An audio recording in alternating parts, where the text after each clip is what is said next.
Good morning, everybody. Wildman Willie here on a Monday, and we've got ourselves a 2009 Honda Odyssey throwing an oxygen sensor code. Thankfully, this one was a Bank 2 Sensor 1, so that should mean this front one up top.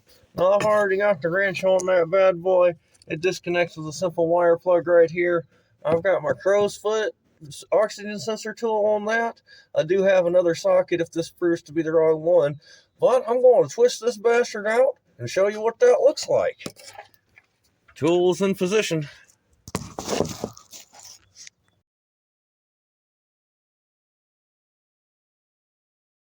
Okay, well that wasn't too terribly hard to get out of there.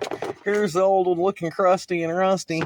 Here's the new one looking slightly different, but looks like the threads match and that should go okay.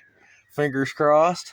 I did end up putting a swivel on the end where my crow's foot is just to give me some access because this thing was kind of binding. If I'd have used the straight on sensor tool, I might not needed to do that, but that was pretty easy to get to.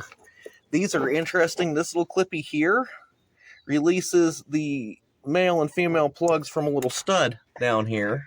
And once you got that pulled up, then, where did I drop that to?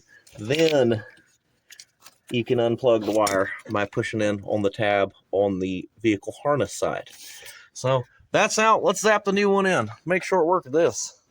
Well, that didn't take but a few minutes, and I only have a little bit of blood on my right hand knuckles. So there's the new Walker unit installed. As you can see, got the wires plugged back together and then stuck back on the head. There, that was pretty easy. Now we're going to get in there and start her up and clear the codes.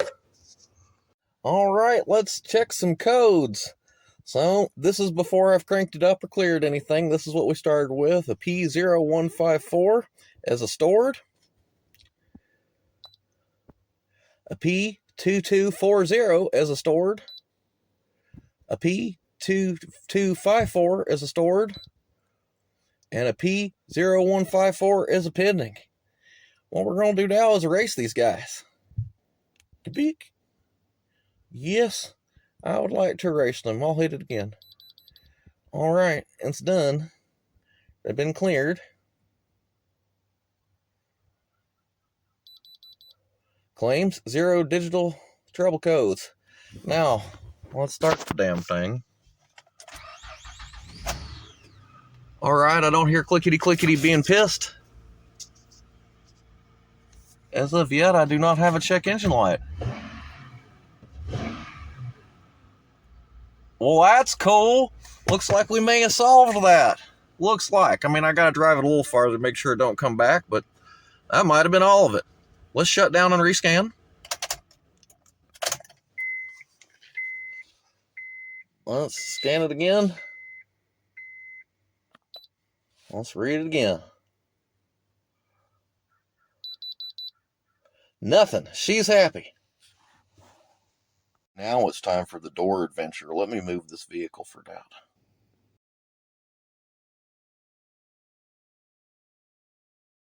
Next, we got a more interesting problem to solve. This is the middle door track roller for the driver's side sliding door.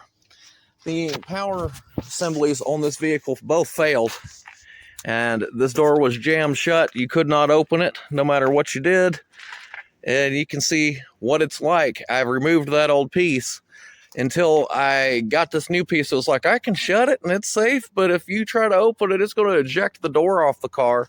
In any event, I got to kind of do this and then go back over how I did that. To explain it more better, we got to fix the thing first. But let me get in here and not chop my hands off. I think what I want to do is go get something to support my door so it's not leaning like this. So I'm not trying to do this with this trying to kill me. So let me get in there and prop that up.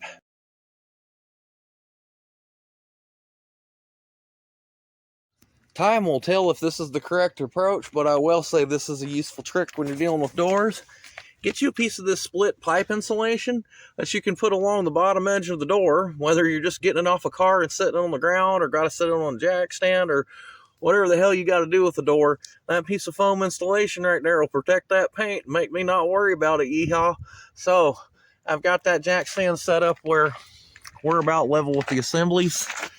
it appears. This cable, I'm gonna get rid of its ass. What's left of it, as that power assembly is busted. But we're gonna get this in here and get this latch in here, it looks like. I think I'm gonna slide the new one piece in and then bolt together by the pin, but let me find out if that's true. Okay, well that wasn't too hard. It is not perfect. There is bend to the door track on the upper and this lower, but that's an open door. That's a shut door. So we're going to say that's a-okay. Now, what did I do? To gain better access, I loosened these hinge bolts up at the top. I just went ahead and assembled this. The new one did not come with the door side bracket. You remove that C-clip and you pound that pin out and you pound that pin back in and you put your C-clip back. And then that thing just kind of feeds in from the front side. I supported my door and rolled it back to where the two would go together and put my damn bolts in it. Then tighten up my top ones. And might not be required, but I took some silicone slide glide like I use for brake grease and lubricated this because that bearing sucks as well. That's okay. What I wanted was a door that shut and didn't fall off the damn car, and we've achieved that.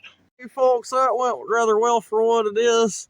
Check engine light has stayed gone. That door don't rattle or nothing. It's freaking fine. I got the cable cut off of it a little bit better. I mean, it's been converted to manual doors on both sides at this point, but they operate. Before you were trapped in, and then after I got it where they weren't trapped in, it was an ejector seat door. So that's all taken care of. It'll be good enough. Again, there's a little bit of bend to the track mechanism on it, but nothing too bad. I've lubed it up, so if they'll be kind of nice to it, it sure will work a hell of a lot better than it did. Anyway, 2009 Odyssey, the hell out of my hair for now. Let's go eat potato chips.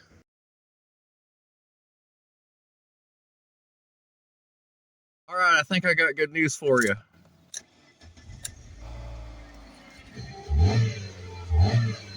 I believe it was just vapor locked.